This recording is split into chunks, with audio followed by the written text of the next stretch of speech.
When a child is born into a toxic family, they don't know it's toxic. They assume it's normal. The yelling, the unpredictability, the emotional coldness, the manipulation, to them, it's simply home. And that assumption quietly shapes the architecture of their mind. The psychology of children born into toxic families begins with adaptation. Children are biologically wired to attach to caregivers, even when those caregivers are unstable or harmful. Survival depends on connection. So instead of questioning the environment, the child adjusts themselves. If love feels conditional, they become hyper-aware of expectations. If anger erupts unpredictably, they learn to scan for subtle mood shifts. If affection is withdrawn as punishment, they internalize the belief that love must be earned. Over time, this creates hypervigilance. These children often develop an unusually sensitive radar for emotional changes. They can detect tension in a room before anyone speaks.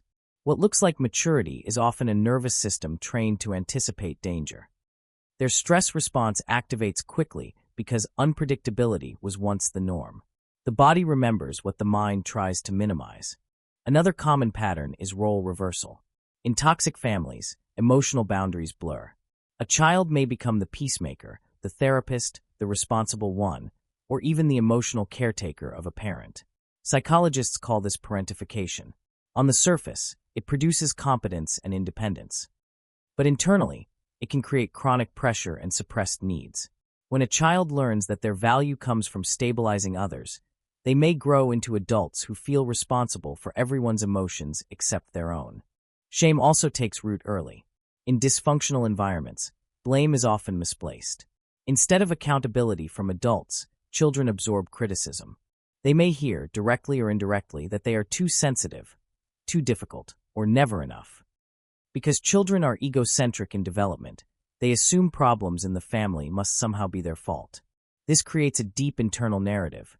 If something is wrong, it must be me. Attachment patterns are heavily shaped here. If caregivers are inconsistent, loving one moment and rejecting the next, children can develop anxious attachment. They may grow up fearing abandonment, craving reassurance, and overanalyzing small shifts in tone.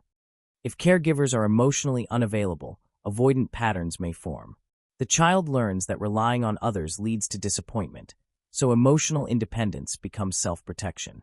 These strategies once ensured survival. Later in life, they can complicate intimacy.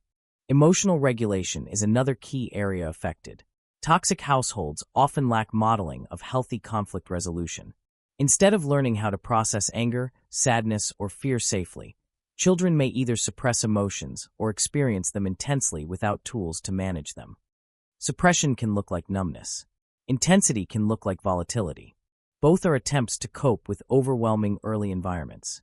Identity formation can also become distorted. In healthy systems, children explore who they are. In toxic ones, identity often revolves around survival roles. The good child, the invisible one, the achiever, the problem. When identity forms around adaptation rather than authenticity, adulthood can bring confusion. Who am I without these roles? Yet it's important to recognize resilience. Many individuals raised in toxic families develop extraordinary empathy, independence, and emotional intelligence. They know how to read people. They value stability deeply. They often become intentional about breaking generational patterns. Awareness transforms survival strategies into conscious choices. Being born into a toxic family shapes the nervous system, attachment style, and self-perception. But it does not permanently define a person's future. The patterns formed in childhood were intelligent adaptations to an unsafe environment. And what was once necessary for survival can, with reflection and support, evolve into something healthier. Children don't choose their environment. They adapt to it. The real shift begins when adaptation is no longer the only option.